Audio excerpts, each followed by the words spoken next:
Genesis 9:3 Every moving thing that liveth shall be meat for you.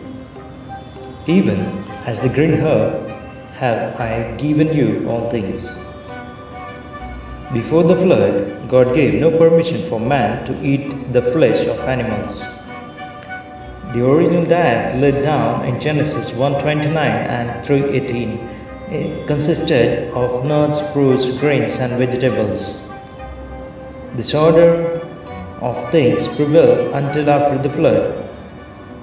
Then, because vegetation had been destroyed by the flood, God allowed the use of flesh for food the first time.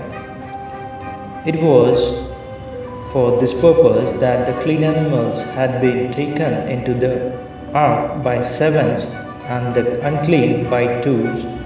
Genesis 7:1-2. Even though Genesis 9:3 seems to be an unrestricted permit to eat any kind of animal, please note that it was not without limits.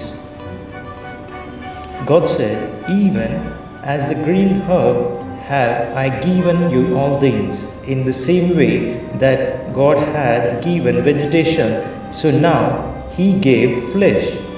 But all vegetation was not good to eat.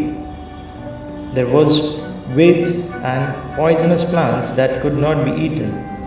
In the same way, God proceeded soon afterward, Leviticus chapter 11, to show that certain animals were not good for food and should definitely not be eaten. It is also interesting to note that this instruction was given to Noah immediately after leaving the ark. Since it takes two, both male and female, to propagate a species and only two of each unclean animal were saved in the ark, it is certain that God did not give license to eat the unclean animals.